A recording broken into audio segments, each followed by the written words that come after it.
Alhamdulillah, Bapak-bapak, Ibu-ibu, serta para siswa, siswi, anak-anak kita yang kita cintai.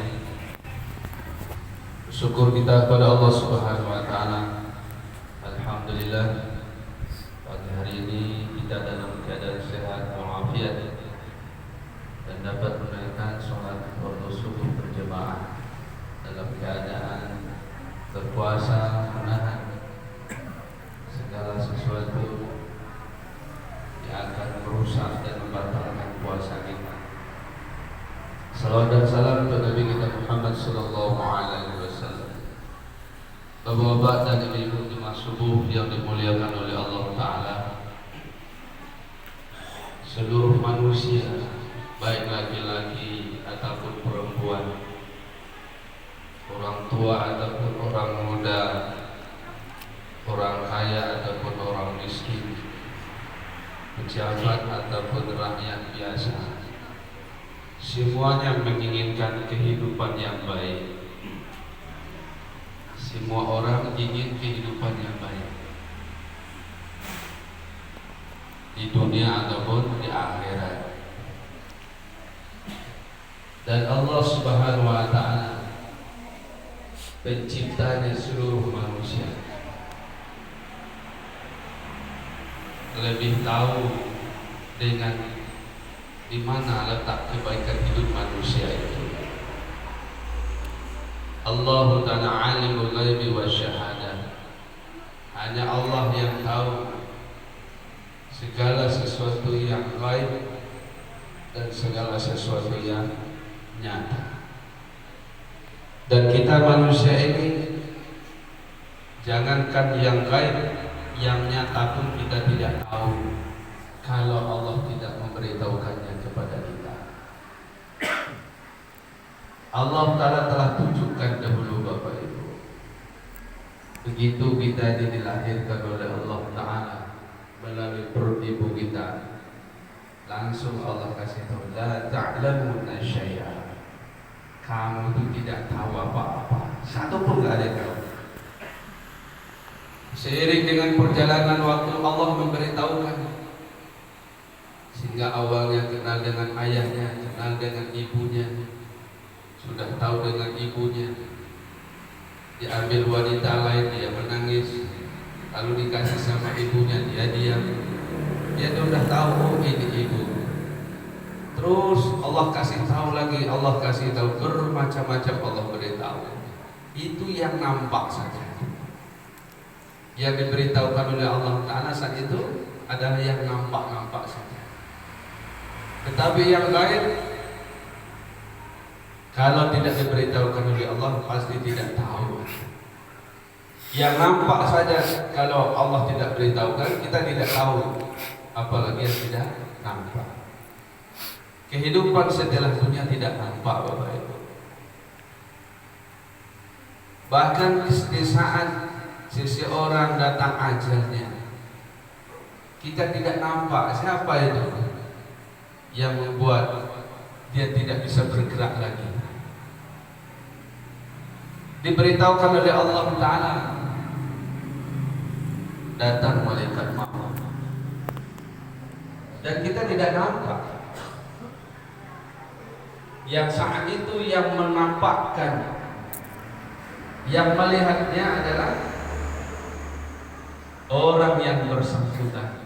Ketika ajalnya datang, malaikat maut menghampirinya, baru saat itu Allah nampakkan malaikat maut kepada dia.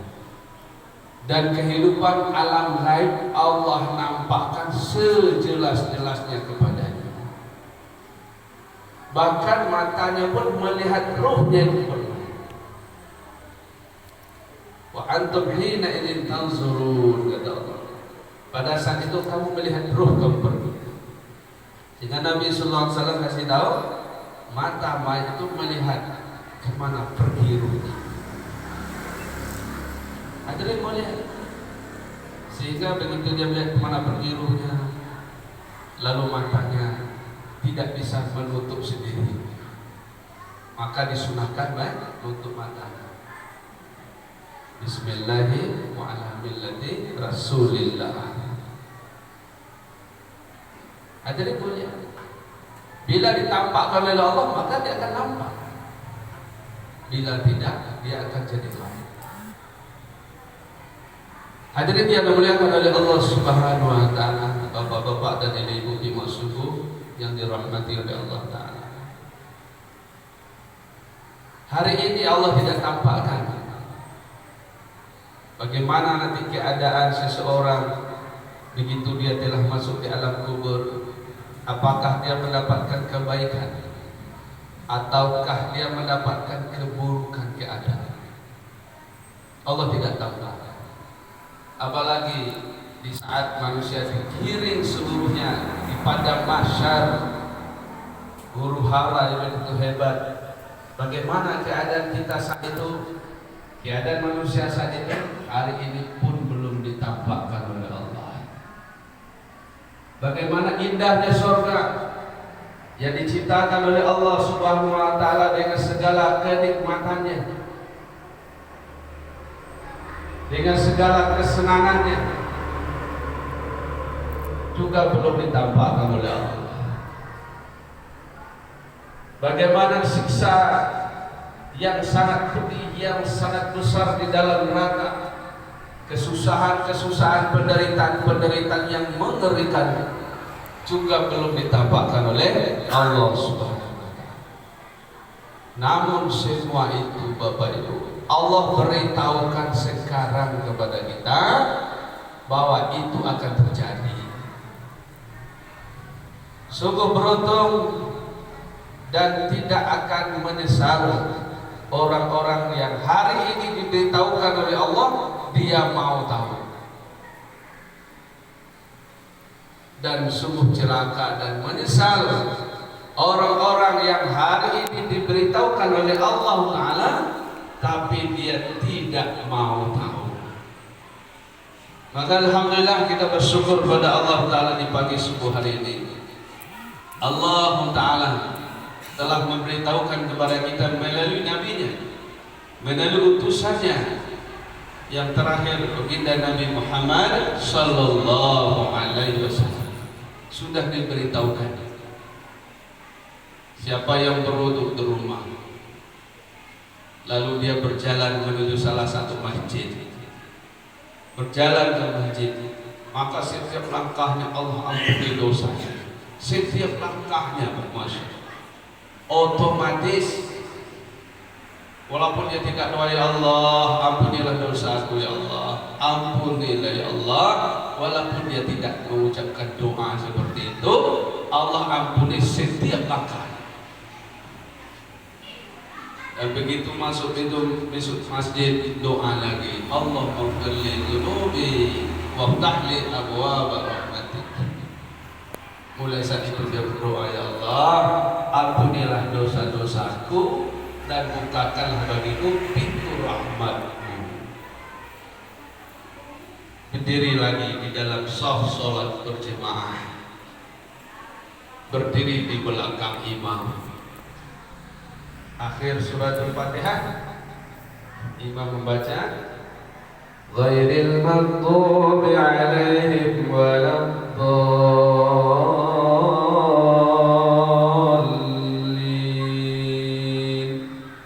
Maka imam dan makmum mengucapkan amin sama-sama. Nabi SAW beritahukan kepada kita, siapa yang membaca amin, ikut amin bersama imam, maka bersama kita para malaikat pun di langit sana, di arasy Allah Ta'ala, mereka para malaikat juga ikut amin bersamaan dengan kita. Kata Nabi, siapa yang mendapatkan amin bersamaan dengan aminnya para malaikat, maka seluruh dosa-dosanya yang berlalu diampuni oleh Allah. Hadirin yang mulia, ini kabar gembira daripada Allah dan Rasulnya. Maka oleh karena itu, dengan sabar dengan sungguh-sungguh, walaupun terasa berat, terasa ngantuk, apalagi pagi hari subuh yang dingin-dingin seperti ini, sabar. tahan masjid, sholat berjamaah. Hadirin yang mulia, dan Allah Subhanahu wa taala juga memberitahukan kepada kita, musuh kita itu tidak senang dengan kita. Siapa musuh kita itu? Inna syaitan lakum aduwwun mubin. Musuh kita itu kata Allah adalah syaitan.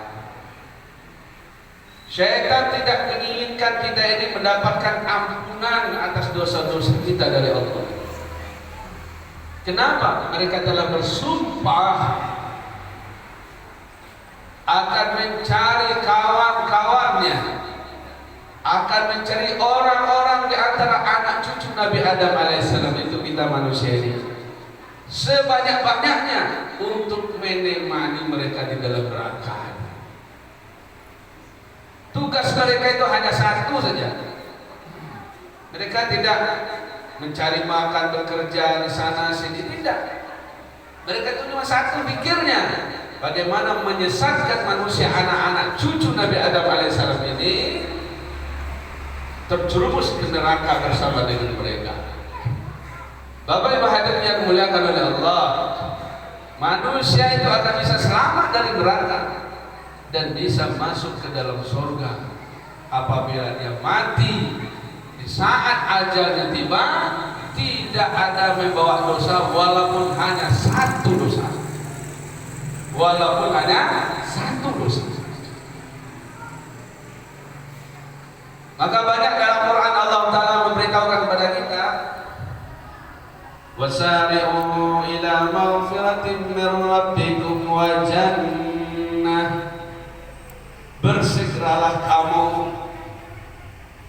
kepada ampunan Tuhanmu dan surga.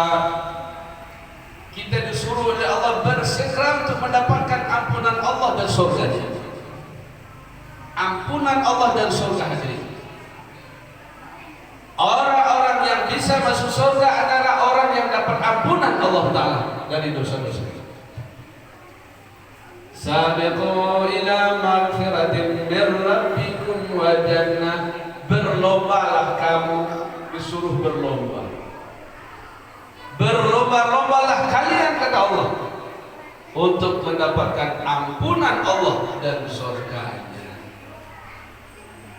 Hadirin yang dimuliakan oleh Allah Subhanahu wa taala, sesungguhnya kehidupan yang sebenar-benar kehidupan adalah setelah dunia ini, Bapak Ibu. Kehidupan yang sebenar-benarnya kehidupan adalah setelah dunia ini.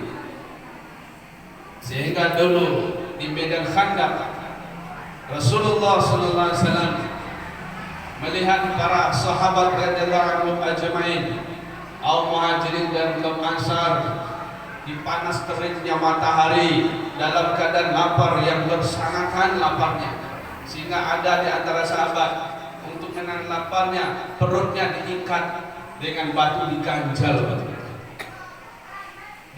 dengan batu. Ada yang satu batu, ada yang dua batu, bahkan perutnya Nabi Muhammad SAW pun lapar sehingga perut beliau juga diganjal dengan batu. Tetapi panasnya terik gurun pasir begitu hebat, mereka tidak terkesan dengan kesusahan, dengan penderitaan, dengan rasa lapar yang menyerang mereka, sehingga Nabi gembira. Rasulullah angkat tangan di hadapan Allah, Allahumma la aisha illa aishul akhirah faghfir lil ansari wal muhajirat. Ya Allah, ampuni ya Allah orang-orang ansar dan orang-orang muhajirin, dan ya Allah tidak ada kehidupan ya Allah kecuali kehidupan akhirat. Ampuni ya Allah orang ansar dan orang muhajirin. Allahumma la aisha illa aishul akhirah. Ya Allah, tidak ada kehidupan ya Allah kecuali kehidupan akhirat. Jadi Rasulullah SAW hadirin telah memberitahukan kepada kita, tidak ada kehidupan ya Allah kecuali kehidupan akhirat. Maka ampuni ya Allah orang-orang ansar dan orang muhajirin ini. Hadirin yang dimuliakan oleh Allah, kalau begitu apa arti kehidupan dunia ini?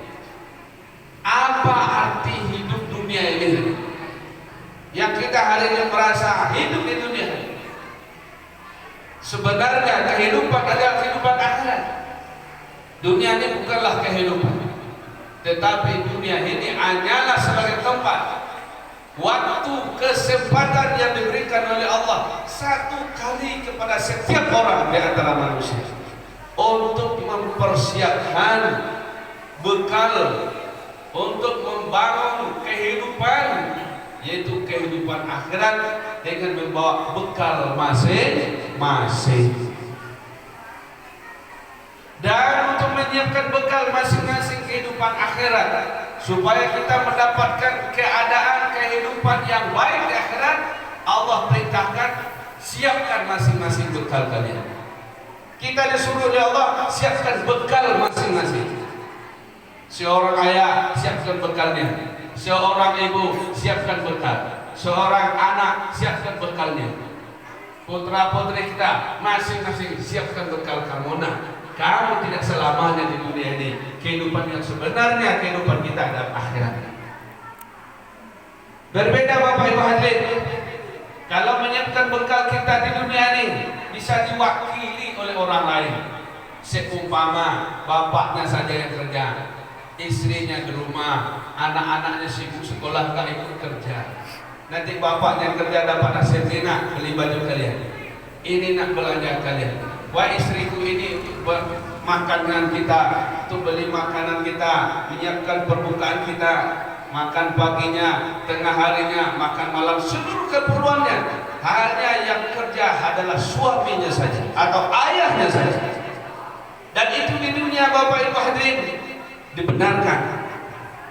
Tidak mesti seorang istri mesti kerja, tidak mesti anak-anak mesti kerja. Hadirin yang dimuliakan oleh Allah, itu pertanda untuk mempersiapkan bekal kita di dunia. Keperluan hidup kita di dunia boleh beberapa orang saja di antara keluarga kita, semuanya pun boleh juga. Tapi untuk kehidupan akhirat tidak bisa diwakili, masing-masing siap.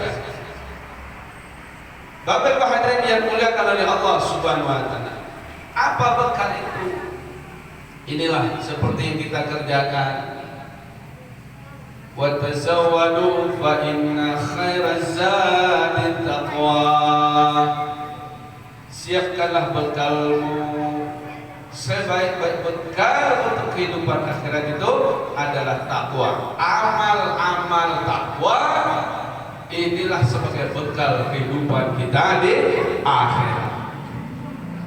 Hadirin yang dimuliakan oleh Allah Subhanahu wa taala, sungguh sangat jauh perjalanan kita setelah dunia. Dunia ini tidaklah lama, Bapak. Kita bisa merasakan sendiri dan kita sudah menyaksikan dengan mata kepala kita sendiri. Kita melihat si fulan bin fulan datang ajal, ditanya umurnya berapa? 70 tahun, Pak. Ada yang 60 tahun, ada yang lebih sedikit, ada yang kurang daripada itu. Berapalah lamanya, hadirin? 70 tahun itu tidak lama. Walaupun hari ini kita merasa lama, tidak. Kehidupan yang lama itu kehidupan setelah dunia. Di dalam kubur kita lama. Berapa lamanya sampai kiamat? Kalau kehidupan kita di dunia ini belum tahu sampai kiamat. Kita yang ada di masjid yang kita cintai, Jannatul Ma'wa nih Bapak Ibu, saya yakin 100 tahun yang akan datang tidak ada seorang pun ada di muka bumi ini. Yakin ya? Yakin Bapak Ibu? 100 tahun lagi, apakah masih ada kita? Apakah anak-anak kita masih ada di dunia ini? Tapi 100 tahun yang akan datang kita belum yakin, belum bisa dipastikan dunia ini akan kiamat. Lalu kemana kita? Di mana anak-anak kita? Alam kubur. Lalu bagaimana keadaan kita? Masing-masing ditentukan oleh amalnya. Hadirin yang dimuliakan oleh Allah Subhanahu wa taala, sudah menjadi keputusan Allah, menjadi ketetapan Allah Subhanahu wa taala untuk menjadi amal kita ini baik, sehingga membuat keadaan kita akan jadi baik. Bapak Ibu, keadaan kita, kehidupan kita masing-masing setelah dunia ini ditentukan oleh amal kita masing-masing. Bila amal kita baik, maka pasti demi Allah kita akan mendapatkan kehidupan yang baik. Walaupun di alam kubur kita seorang diri, tanpa keluarga, tanpa teman, tanpa ayah dan ibu, tanpa saudara, karib kerabat, tapi bila Allah datangkan kebaikan, maka itulah orang yang mendapatkan kehidupan yang baik. Hadirin yang dimuliakan oleh Allah, dahulu saja ketika kita dalam perut ibu kita, Allah datangkan kehidupan yang baik. Juga tidak ada teman dalam kandungan ibu, tidak ada karib sahabat, tidak ada keluarga. Walaupun tempatnya 3 lapis kegelapan, fi dzulumatin tsalas, 3 lapis gelapnya, sempitnya luar biasa, tapi Allah datangkan kehidupan yang baik, sehingga dalam rahim ibu kita hidup dalam kehidupan yang baik, sedikit pun tidak merasa kesusahan dan kesulitan. Betul? Betul. Lalu bagaimana manakala kita sudah sampai dalam kandungan tanah, dalam kandungan bumi, akankah kita mendapatkan kebaikan? Maknanya apakah kita akan diberikan kehidupan yang baik oleh Allah? Saat inilah kita memikirkannya, mengusahakannya, Bapak Ibu. Kapan amal seorang itu akan jadi baik? Allah dan Rasulnya memberikan satu cara yang termudah, syarat yang ringan, tidak sulit. Amal seorang akan jadi baik selama hidupnya di dunia ini apabila sholat 5 waktunya baik. Bapak Ibu, coba. Apabila baik sholatnya, maka seluruh amalnya akan jadi baik. Tapi apabila rusak sholatnya, maka seluruh amalnya akan jadi rusak. Awalu ma yuhasabu bi'abdihi yawmal qiyamati shalah, wa in sanuhat sanuha sa'iru amali, wa in fasadat fasada sa'iru amali. Besok di yaumul qiyamah ditanya kepada seorang hamba yang dihisab lebih awal, lebih duluan adalah sholatnya.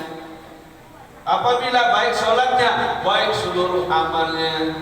Bila rusak sholatnya, rusak seluruh amalnya. Kalau sudah rusak sholat, seluruh amalnya rusak. Puasanya rusak, haji umrahnya rusak, infak sedekahnya rusak, zakatnya rusak, seluruh amalnya rusak apabila sholatnya rusak. Tapi apabila sholatnya baik, semuanya jadi baik.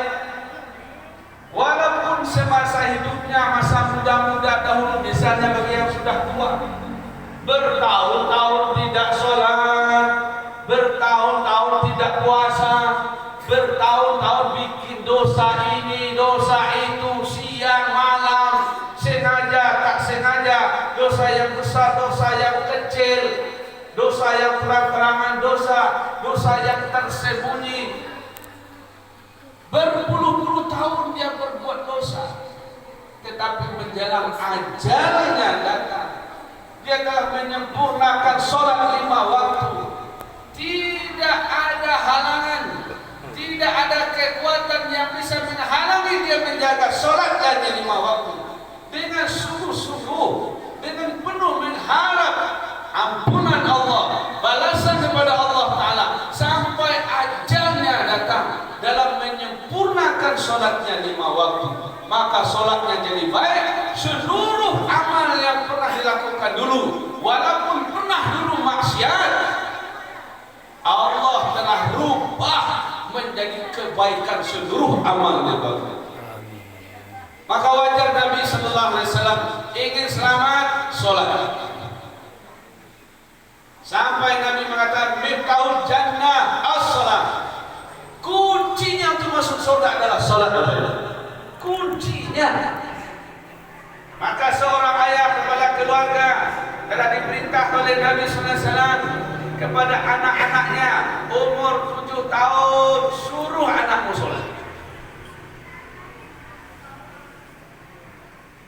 Umur kalau sudah sampai 10 tahun juga tidak mau sholat, pukul anakmu.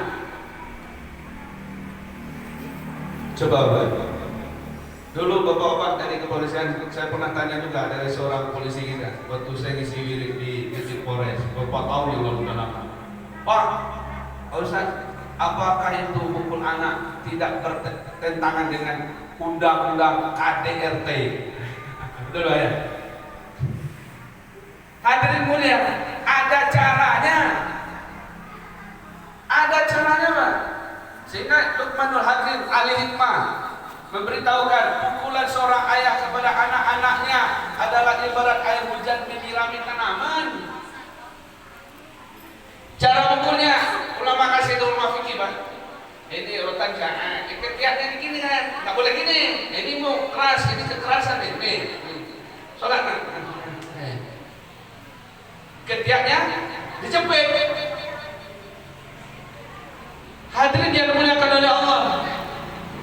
Sehingga saat itu Bapak Ibu, anak kecil umur 10 tahun mukulnya anak kecil gimana? Artinya apa? Seorang ayah menginginkan, nak, sholat kalian nak, daripada kalian dipukul oleh malaikat Zabadia, malaikat malik di neraka yang tidak punya pri ke manusia, biar ayah pukul kamu. Sholat nak? Ya mak, ya pak, ya sholatnya. Bahkan seorang ayah yang menyimpan cambuk rotan di rumahnya atau lidi di rumahnya yang menginginkan untuk mukul anaknya bila umur 10 tahun tidak sholat, akan dirahmati keluarga, diberkahi oleh Allah Subhanahu wa Ta'ala. Bukan umur 25 tahun dipukul, nanti balik melawan ya, umur 10 tahun. Bapak Ibu hadirin yang mulia, kenapa? Demi keselamatan anak-anak kita. Kalau mereka sudah tidak sholat, tidak ada harapan Bapak Ibu ingin bahagia, ingin selamat, akan mendapatkan kehidupan yang baik setelah dunia. Maka terakhir Bapak Ibu hadirin yang dimuliakan oleh Allah, saya ingin sampaikan kepada kita semua Bapak Ibu, satu keluarga, walaupun keluarga ini di dunia tidak dikenal oleh orang-orang di kampung, di negara ini, keluarga hidupnya payah, tinggal terpencil di pelosok negeri, orang awam, orang miskin, hidupnya susah payah. Tapi ayahnya jaga sholat 5 waktu, ibunya jaga sholat 5 waktu, anak-anaknya putra putri jaga sholat 5 waktu. Ini satu keluarga, walaupun tidak dikenal di bumi, tapi dikenal di langit, di atas langit yang ketujuh, mereka di sekeliling arasy Allah Ta'ala. Di samping mereka bertasbih, mensucikan Allah, bertabik memuji Allah Ta'ala, mereka menyempatkan waktu mulut mereka, para malaikat, berdoa untuk keluarga yang seperti itu. Rabbana wa adkhilhum jannat 'adnin allati wa'adtahum wa man salaha min abaihim wa azwajihim wa dzurriyyatihim. Ya Allah, masukkan satu keluarga ini ya Allah dalam surga Jannatu 'Adn ya Allah. Masukkan ya Allah mereka ini ya Allah, bapaknya orang soleh, ibunya orang soleh, putra putri, anak cucunya orang-orang soleh dan soleh semua. Ya Allah, masukkan ini keluarga dalam surga Adn ya Allah. Bapak Ibu, ayahnya sholat, ibunya sholat, putra putrinya sholat, didoakan malaikat di arasy Allah, pasti makbul Bapak Ibu. Dan Allah jadi wa yaqalibu ila ahlihi masrura, nanti Allah kumpulkan ini keluarga, satu keluarga di surganya Allah. Maka oleh karena itu Bapak-bapak Ibu, jika masuk surga jangan masuk surga sendiri. Siap Bapak Ibu? Bawa anak istri keluarga, insyaallah. Insyaallah. Awak raut-raut ke Bukit Tinggi, ke kebun binatang, bawa sekeluarga. Betul? Ini masuk surga kok pergi sendiri, istri ditinggalkan, anak cucu ditinggalkan. Itu kenapa kok ditinggalkan? Itu nggak sholat kok dibiarkan. Jangan Bapak, rugi nanti akan menyesal. Maka oleh karena itu Bapak Ibu, mudah-mudahan kita semua yang hadir di masjid subuh hari ini bersama anak-anak kita yang kita cintai, dan juga hari ini dari bapak-bapak dari Kepolisian Republik Indonesia di Polres Pesisir Selatan juga duduk bersama kita, dan kita bapak-bapak semua menjadikan sholat adalah menu utama di tengah keluarga kita. Jangan sampai ayahnya sebagai ayah dan istri, ibu-ibu dari anak-anak kita dan anak-anak putra-putri kita, pastikan Bapak Ibu sebelum ajal datang mereka menjaga sholat semua 5 waktu. Insyaallah mudah-mudahan Allah terima keluarga kita dan dikumpulkan kita nanti oleh Allah Ta'ala di surga di Allah bersama anak-anak cucu kita.